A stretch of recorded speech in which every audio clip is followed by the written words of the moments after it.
right, we Right got, legs for the long snappers. we got Spencer Triplett here. We'll start with Grant. Yeah, Spencer, Grant Territorials on us. I think it's a good thing that we just heard your name for the first time. Just how much pride you take into lawn snapping, and then also just kind of like what's it been like to be under Coach Belichick and Coach Pre. Yeah, with long snapping, I take a huge pride in it because it's a really unseen part of the game. Usually when a punt comes on, and Tom can attest, everybody is usually going to get the concessions. They're on their phone. No one's paying attention to it, but for us, it's a huge part of our game because that's all we do. And so I put a lot of passion into what I do in perfecting what my craft is, whether it's snapping, blocking, and having Tom as the punter, it's been great because we work with each other to figure out what's good for each other, where he wants the ball, where he's standing, where I need to snap it for him. So I take a lot of pride in long snapping as a whole. Let's go to Jeremiah.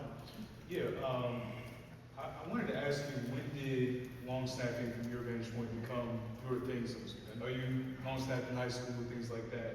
When did it become, this is going to be my craft, this is what's going to have me on the field? So I originally picked it up in 6th grade. My brother was a kicker, and whenever him and my dad went out to the field to work on it, being the little brother, I'm like, I'm going to. Originally tried kicking, figured out I'm not good at that. So I learned how to snap, and I really started taking it seriously about sophomore year, junior year of high school. When I go into camps, I figured out I'm really good and can compete with other guys across the country. And as I got into college and worked on my own craft, I started to get better and better and really took pride in what I do. Real quick follow-up to that, you said initially you wanted to kick. What made you want to get into the kicking part? Just that thing of being the little brother, you always want to do what your older brother does. And I always looked up to my older brother growing up. He was the smart one in the family, the athlete. He ran cross country and did soccer, so I was like, I'm gonna give it a try, and shortly figured out it was not for me. Let's go to Brian. Two quick ones. Bring your own scholarship. I know it's tough sometimes for the specialists to get on scholarship. And secondly, Coach Belichick talked about changing some of the ways that you're blocking. I wondered if you could go into detail about what you worked on doing that. Yeah, so the first one I am on scholarship, I got put on at the beginning of the year, and with changing things up, I was originally supposed to be a free release guy, snap it and run, but then they realized I could be a very lethal weapon in the protection game, and I take a lot of pride in that because they see I can be of use in protection, and so I put a chip on my shoulder and trying to learn and be as good as possible with that. And I think through spring, summer into the preseason training, I've gotten really good at it, and they challenge me a lot in practice to give me some tough looks to make sure I'm prepared on Saturdays, and I think it's kind of been a test of how good I am. They're trying to challenge me more and more, and so it's only going to make me better for Saturdays and make Saturdays easy. So I love blocking, honestly. Tougher to block or go down there and try to make a tap? Tougher to block in terms of giving me stuff that maybe other teams might not give, or putting like a very quick guy in there to try and get past me. Just making it harder on me in practice so that when games come, it's a lot easier to do. Let's go to Adam. Adam Smith, Inside Carolina. Spencer, you've been around here a while. I think this is your 6th year. Yeah. It's kind of a multi-layered question, if you can bear with me. What made you want to keep coming back? Because you could go on and do something else, I'm sure. You were in early on MAC 2.0. I mean, it was 2020 when you got here. How have you seen maybe this program change over the years, especially with the switch from MAC to Belichick? Not trying to throw anybody under the bus. And maybe how have you seen the perception of football change around here, just through your eyes on sort of the ground level? So in that first part, what kept me coming back is really more so the academic side of the school. As everyone knows, it's a very prestigious university, and sometimes that title on the degree is very enticing to employers. And everyone knows football isn't for long. Even in the NFL, it stands for not for long. So whenever my football career comes to an end, which who knows, hopefully it's far from now, I want to put myself in the best position possible to be successful after football in whatever career I choose. And going back from one staff to another, this staff definitely puts a lot more responsibilities on us. They're treating us like pros, and they're expecting us to handle ourselves like pros. So they're encouraging us to always do, scouting reports on our own, figure out what our potential matchups are going to be for the week, kind of get an idea of what we're going to see, and move into practice kind of with that information and trying to prepare the best way. And it's honestly been a lot more beneficial because in the past it really wasn't encouraged as much. And now it's kind of like, this is what pros are going to do. So if you want to get to that level, you got to get used to it now. And that's what I really liked about having Coach Belichick and the new staff in, especially with Coach Prefer. He's the same way. He wants us to know who we're going up against, what their tendencies might be, and try and figure out what we can do in practice to best prepare for it.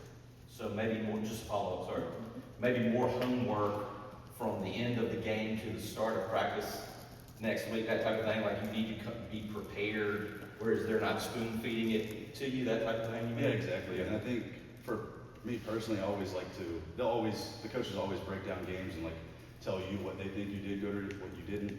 But I like to take it personally to do it on my own, self-critique myself, and I'm very hard on myself. I think my room for error personally is very small, whereas someone else could see a snap and like, oh, that was good, but me, I'm like, it wasn't good. It definitely could have been better. So that's something me personally I like to do to make sure I'm the best on the field, so I can give my teammates the best, give the coaches the best, and hopefully give the team a good opportunity to win the game. Noah? Noah Westhoff, Target 24/7. I'm curious, what's the story behind you getting on scholarship? Was it like a fun, how did you find out, I guess is what I'm asking? I mean, it was one of those things that were like, they kind of just told me, and I was like, cool. It's one of those things, like, it's great, but it was never really that for me. I've always just wanted the opportunity to play, and both coaching staffs with Mac Brown and Bill Belichick, they've given me that opportunity, so I'm forever grateful for that, and the scholarship's just an added bonus to it. Was it Coach Belichick that told you, or was it? It was before the transition. Okay. But once they got back in, they're like, yeah, Okay. you're still gonna keep that. So I was like, great. Tommy? As a long snapper, I mean, who do you look up to? Greg Warren played here, he's played in the league forever. I mean, I would think that's a guy that will follow those footsteps. Oh, definitely.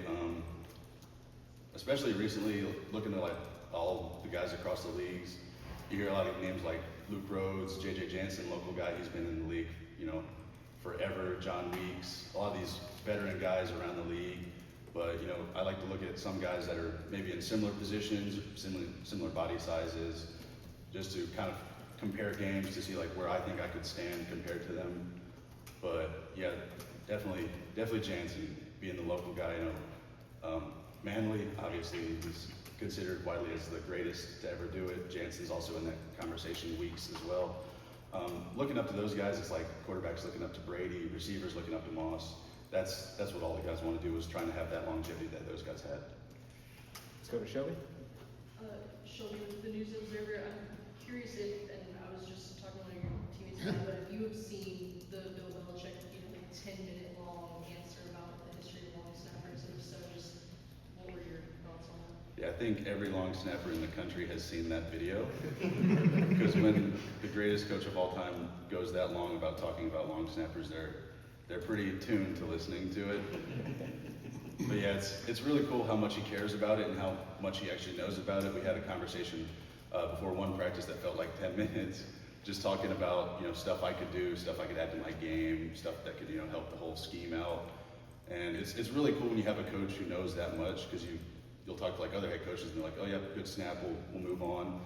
Bill will be like, yeah, that was a good snap, blocking was good. Did you see this? What else did you see? If you see this, talk to your teammates, help them figure it out, And it's just awesome, because having a coach like him, and especially like Coach Prefer, guys that have so much experience working with, the best to ever do it in the NFL, it kind of encourages you to like work harder and try and be the best and perfect your craft. So it's been really awesome. A quick follow-up on that, if I may. I'm assuming that you and a lot of your teammates, when the news came that Bill Belichick was being hired, excited about this is one of, if not the greatest coach alive for me. But was it a different maybe feeling for you as, oh, I know this guy really cares about special teams and long snapping? Yeah, much like everyone else, it was definitely a big shock when it happened. But as I let it grow on me, I was like, you know what? Having someone who cares about special teams is going to be awesome, because when you have coaches that care so much about special teams, it's fun to play for. You have guys coming up to them all the time being like, I want to play. I've had some teammates come up to me like, hey, can you talk to coach about putting me on one of these teams or one of the scout teams, because I just want to play special teams. I'm like, yeah, of course, like that's what you want in any program, guys who are so eager and just want to play that they're going to go to special teams, because you have one of the best coaches who knows special teams, values it, and he's even shown so many clips of guys who have been in the league solely on special teams and made double-digit year careers out of it. So it's been really awesome for team morale, just bringing everyone together and wanting to like be on special teams. Anything else for Spencer? I guess Last one, sort of sure. like, again, like more guys coming up to you, I want to be on special teams, would you say that's different, like from years past, the number of folks that Oh, definitely. I mean, from years past, you have some guys who are just like most people, they were like, I don't really care. I want to play my position. I came here to play my position. I don't want to be right guard on the punt team or the L1 on kickoff. You know, guys just want to play their position. But now guys are like, oh, playing for this guy, like that's a plus in my book. That was McGinnis's fault on the drop punt against TCU, not yours. No comment. Okay. Good stuff, Spencer. Appreciate it. Thank y'all.